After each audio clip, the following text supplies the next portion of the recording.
ہے کہ ہندوستان کا انفلوئنس باہر ملکوں میں زیادہ ہے، بہت سارے بھارتی وہاں پر ہیں، اس میں کوئی شک نہیں، خیر ان کی پاپولیشن بھی بڑی ہے، وہاں پر جاتے ہیں، لیکن پاپولیشن ایک فیکٹر ہے، اس کے علاوہ دیگر فیکٹرز بھی ہوتے ہیں۔ بہت سارے بھارتی، بہت سارے ہندوستانی بڑی اہم پوسٹ پر دیگر ممالک میں، پاکستانی آپ کو ہارڈلی کوئی نظر آتی، مثال کے طور پہ گوگل ہے، ایک ملٹی نیشنل کمپنی ہے، اس میں آپ کو نظر آئیں گے بھارتی امپورٹنٹ پوسٹ پہ،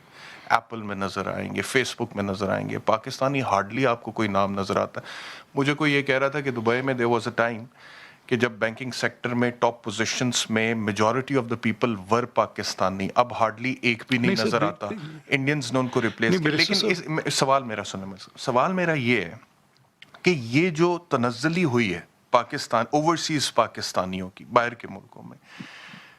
اس میں ایک کردار، ایک ذمہ داری حکومتوں کی بھی تو ہے جس کو آپ نظر انداز نہیں کر سکتے ہیں۔ فارن آفس کا بڑا کام ہے وہاں پہ اپرچونٹیز کو آئیڈینٹیفائی کر کے اپنے لوگوں کو پروموٹ کرنا، اور یہ کوئی ایک آدھ 2-3 سال کی بات نہیں ہے، تو دہائیوں کی بات ہے جو فارن آفس کی کارکردگی ہے، اس کی بنیاد پہ پاکستان اگر اوورسیز میں پیچھے رہ گیا ہے تو بہت بڑا ایک ذمہ داری ہے فارن آفس کی۔ میں دیکھیں،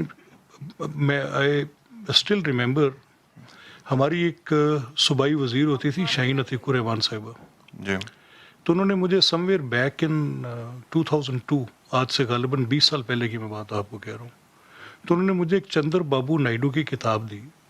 جس میں اس نے بڑی، کتاب کا نام تھا plain speaking, I still remember, جس میں وہ یہ سجیسٹ کر رہے تھے کہ میرا province by the and of this decade, یعنی 2010 کے خاتمے تک،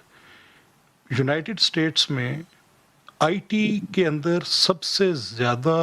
ہیومن ریسورس پروڈیوسر ہوگی میری اسٹیٹ، اور وہ اپنی ساری انویسٹمنٹ کو وہاں شفٹ کر رہے تھے، اور کر کیا رہے تھے کہ جتنی بڑی انویسٹمنٹ وہ آئی ٹی میں کر رہے تھے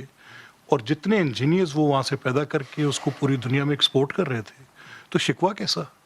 اچھا، پھر ان کی ایک بات ہندوستان کی غالباً یہ بھی تسلیم کرنی پڑے گی کہ وہاں پولیٹکس ہے لیکن وہ گورننس کو کھاتی نہیں ہے۔ یہ دو باتیں ہیں، یا ہمارے ملک کی جو پولیٹکس ہے، چاہے وہ میری ہے، چاہے آپ کی ہے، چاہے کسی اور کی ہے، وہ بعض اوقات گورننس سے اوور اینڈ ابو بہت اوپر کھڑی ہے۔ ہم پولیٹکس میں اتنے مصروف ہیں کہ ہم گورننس کے وہ بیسک ایشوز جس میں ہم نے اپرچونٹیز کریٹ کر کے دینی ہے، ہم نے ایک ایسی ان کا جو آئی ٹی کا، آپ نے آئی ٹی کا ذکر کیا، میں اس میں کہہ رہا ہوں بینکنگ سیکٹر میں وہ ڈومینیٹ کر رہے ہیں۔ آپ یو ٹیک اے بینک کر رہے ہیں، ہمارا بہت بڑا جو ہم نے غلطی کی ہے وہ یہ ہے کہ ہم انکریج کرتے رہے ہیں ٹیکسی ڈرائیور کو، ورکر کو، اور اس طرح کے لوگوں کو، کیونکہ دیہاتوں میں جو آدمی کوئی کام نہیں کر سکتا اس کو کہتے ہیں اس کو باہر بھجوا دے، تو ہمارا زیادہ طبقہ باہر ان پڑ گیا۔ دوسری بات یہ ہے کہ ہم نے باہر اپنے لوگوں کو تقسیم کر دیا ہوا ہے، کوئی نون لیگ کے ساتھ ہے، کوئی پیپلز پارٹی کے ساتھ ہے، کوئی پی ٹی آئی کے ساتھ ہے، جبکہ بھارت نے یہ کام نہیں کیا۔ وہاں پہ سیاسی طور پہ بٹے نہیں ہوئے لوگ، وہ صرف اپنے ملک کے لیے نیم اٹ، اس کی آپ کو ٹاپ پوزیشنز پہ آپ کو نظر